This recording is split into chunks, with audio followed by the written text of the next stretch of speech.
Hello to the chicos and the chicas. I don't need this. This is round 4 recap. I have got a comment about yesterday's video that it was a clickbait.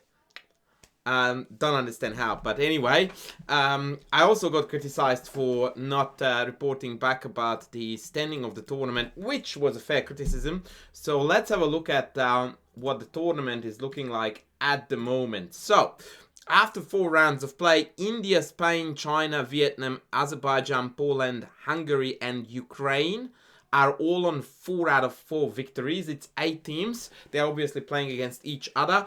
So after the 5th round, it's going to come down to 4 leaders and then 2, and then we will see clearly who is leading the pack. So far, more or less, I think what we would have expected. Perhaps a slight surprise is United States not being in the top 8, but it's early days still to make any comments about surprises, I guess. As for the ladies, a similar story. China, India, US, Armenia, Kazakhstan, Uzbekistan, Mongolia. First 7 teams are on 4 out of 4. So once again, pretty much as expected. So far, so good. I guess when we double the amount of rounds and we are on 8 rounds, that's when it becomes interesting to see who the leaders are and what the margins are, more importantly, between the leaders. As for today, we are going to have a look at an absolute mad lad, and that is none other than Erigaisi. Arjun Erigaisi is playing absolutely crazy good chess.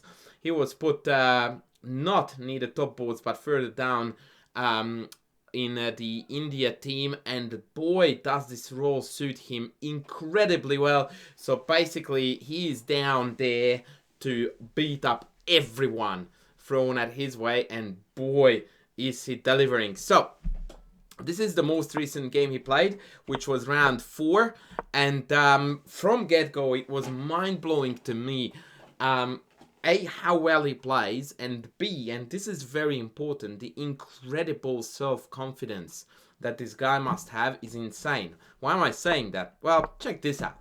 He casually waltzes into a reverse Jobava London, right? So with the black pieces, and let's be honest with ourselves here, the Jobava London is not exactly the Rui Lopez of openings when it comes to 2700 chess, right? So on the odd day you see Rapport going a little bit crazy and playing it, and that's it.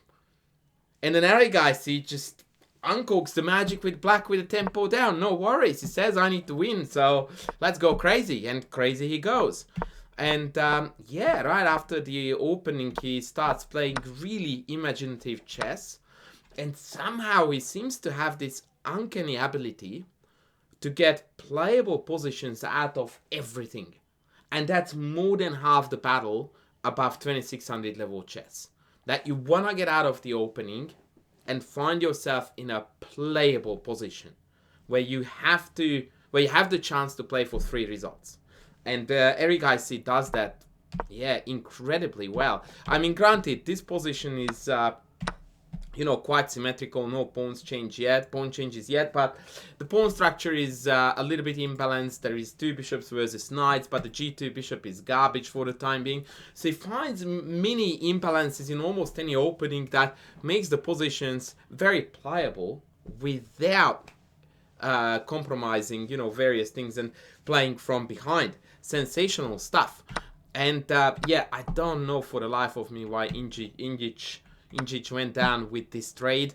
When I saw this, I was really, really surprised. So I'm confused again here as to what result White is playing for, because bishop takes f6 definitely invites the possibility of a loss. I don't understand why you wouldn't just go castles, drop the rook back to e1 and hold the fort.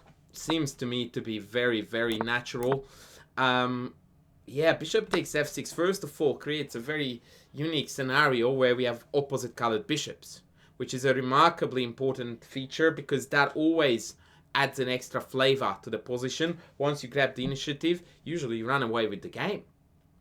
On top of that, now the pawn structure keeps on improving because although we went from double to double, but the pawn being able to play for f5 and create this very cute pawn diamond is definitely a trump card in Arjun's hands. And then on top of that comes the difference between the knights.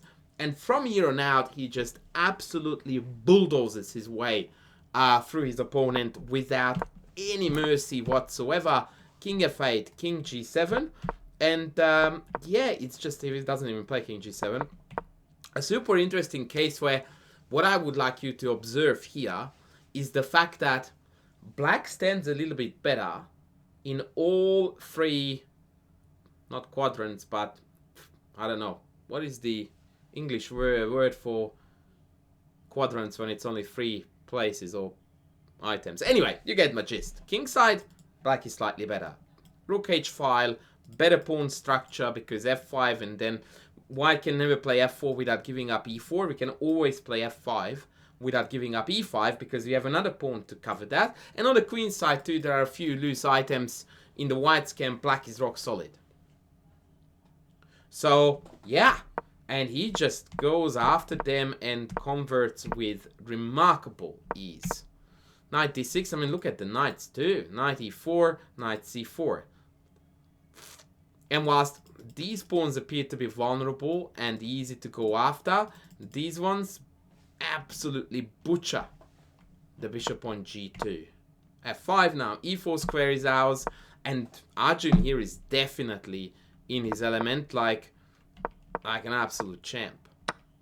Takes, penetrates on the a file, and by now this is all over Red Rover. I do think that this would be a minor miracle to hold this. It's just insane how out of nothing he just, you know, gets a winning position. And check out the finish, by the way. Take, rook b2, knight b5, hitting those tender weaknesses. Rook b3, and boomski. And that's another feature of Erigaisi's play, which I would more or less say is applicable to all the Indian players, especially this new generation.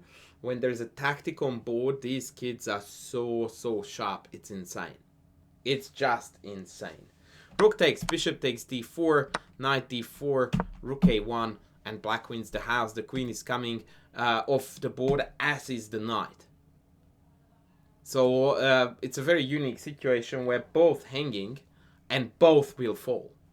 Because queen a1 even loses the rook, so that's not playable. The knight is pinned, it can't move away. The rook has to defend the queen. So, you know, if I just play a move to get out of the pin, take, and that's it.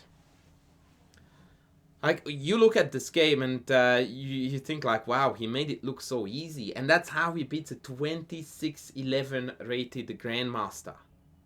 So the answer to my own question as to who is going to stop this kid, I don't know. And on that note, by the way, stopping the Indian team on the whole is going to be a mighty challenge. On that note, I didn't cover this game yesterday, but very briefly I want to show you because this was even more impressive in some ways.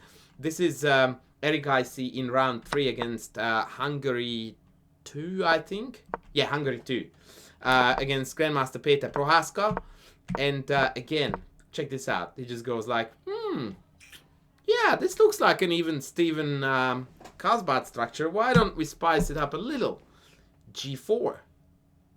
And let's go. Now, I don't want to say anything silly, but I do have a recommendation in my 1D4 Club Players Repertoire course that is almost identical to this idea in the Ragozin. And there are lots of overlaps with what happened here and in the game. Knight e4, a very clever idea by Prohaska, trying to prove that g4 is too soon. And indeed, after take, knight f6, all of a sudden, white's position is crumbling. And if g5, knight e4, queen e4, black has got fabulous counterplay here because the light squares and the light diagonals are chronically weak. And black has a light squared with bishop and white doesn't. But Erigaisi goes like, no, that's no worries. That wasn't the plan. I'm gonna still play h4, g5. Ooh, we just got a sub right now. I don't know if that made a noise. And then I'm gonna take you on e4, buddy. So, yeah, that's what he does. f5 en passant. And now, although we cannot win on e4 yet, but he definitely paves the way for a trade on e4. And now again, what is remarkable about this position, and by the way, kudos to Prohaska. This is only 0.87 for white. It's by no means over. But what Erigaisi has here is what he loves best and what he does best. Once again, our beloved imbalances. The material imbalance is upper pawn. King's castle to the opposite wings. Super important imbalance. And as a result of that, respective attacks on the wings. He says, bring it, baby. The better player is gonna win this, right? And he just once again turns on the heat with the attack.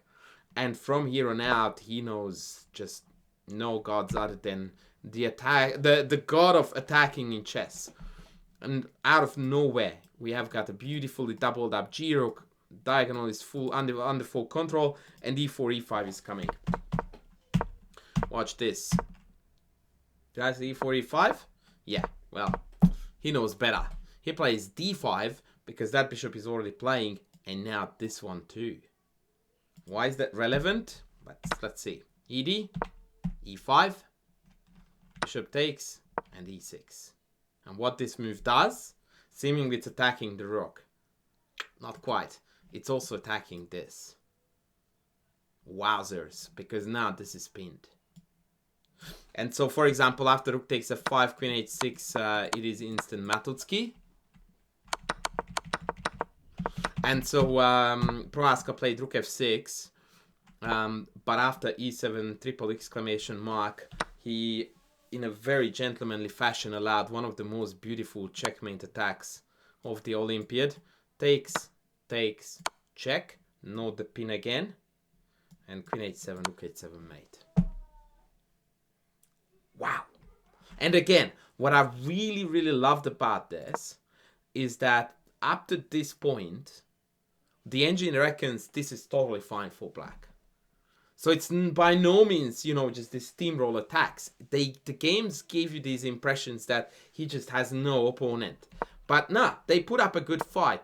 But the persistent, consistent pressure, the constant really good moves, by the way, coming out of Erigaisi, eventually break them. For example, here rook f8 is a losing move. Instead of a4, according to the engine, was equal, or sorry, by far best.